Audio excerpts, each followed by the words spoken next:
2022, the year of the tiger. And the year we received Bluey Season 3. And the year Ravensburger announced Lorcana, a brand new Disney trading card game to compete with the established players. In August 2022, the TCG world changed forever. The breadth and scope of Disney characters represented in this game is unprecedented, said John Balin, Vice President of Product Design for Disney. It will contain more original Disney artwork than any other single project ever created. Then we saw the trailer, and it gave us a glimpse of Lorcana, the Grand Illuminary, Sorcerer Mickey, and the beautiful aesthetic of this game. The hype train had officially left the station. Almost immediately after making this announcement, Ravensburger previewed the first 7 cards in limited quantities at their booth at D23. 6 of the 7 cards featured an exclusive D23 foil treatment, and although Ravensburger was quick to announce that all of these cards were going to be available in the first set, conference goers were desperate to get their hands on them. The fortunate few to get the 6 foil cards watched eBay and the secondary market as they rocketed up in value, a $50 investment quickly turning into thousands. It seems that Ravensburger had underestimated just how exciting this announcement would be.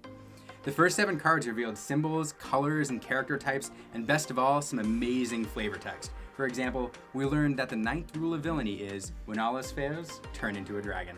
Unfortunately, the first set, or chapter as it were, would not be released until September of 2023, so we all settled in for a long wait. Then, in October, Ravensburger revealed the names of the colors, or inks, while at Spiel Essen, also known as the Essen Game Fair in Germany. Amethyst, sapphire, emerald, ruby, and amber, all beautiful gemstones.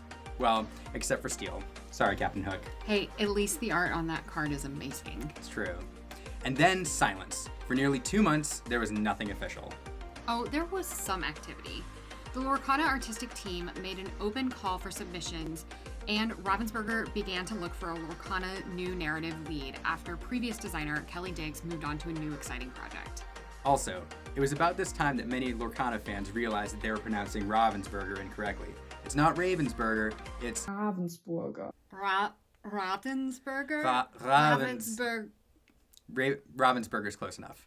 When December rolled around and the temperatures were cooling off at Ravensburger's North American Seattle headquarters, the marketing team was definitely starting to heat up. Disney Lorcana's social media began posting images, engaging content creators, and just being all around delightful. For example, here is an image of Kevin at Lorcana's D23 booth. And here's what else we learned. We got a glimpse at where the development magic is happening, right here in what used to be a stage theater complete with awesome and weird acoustics. Sadly, the secrets are all hidden behind blue squares of confidentiality. Trust us, we checked. Also, the floor mats are amazing. We've moved this to our top 10 places we want to visit, right behind Disneyland France. Filled with an abundance of Christmas spirit, the marketing team and co-designer Steve Warner gifted content creator Knives with a tidbit about gameplay. A player is only going to be allowed to have 2 color inks in their deck. So, sorry Thanos, Infinity Gauntlet decks are not going to be allowed. Lorcana fans barely had time to digest this news before Ravensburger began teasing a new card by reminding us that they love puzzles. These 3 pictures appeared on Disney Lorcana's social media feeds. It looked kind of like Maleficent, but it couldn't be another Maleficent card, could it? Well, yes and no. It was a brand new type of card called an action, Dragon's Fire. This fantastic art by Maleficent artist Luis Herta features the Mistress of Evil herself, blasting fire at other glimmers. We have no idea how good this card is going to be, but we suspect it's going to be a staple amongst Ruby decks. While we were staring at the Lorcana Twitter feed, the Lorcana team was busy proofing. By that we mean printing out all the cards, packaging, and other components to inspect them for accuracy. It may sound tedious, but don't worry, Lorcana Superdog Moxie was there to provide moral support. And kisses. I, for one, want a Moxie signed card one day. Fun fact, it sounds like when the office was closed during the pandemic, design teams exchanged proofs in the parking lot to inspect them in their homes. Sounds lonely. Also, no Moxie. No Moxie. Moving into 2023, the Lorcana team indicated that we can expect gameplay details in the spring. They've also indicated they'll be at several conventions throughout the year, although we don't know which ones exactly yet. We're betting Gen Con is a guarantee, and let's hope there are more.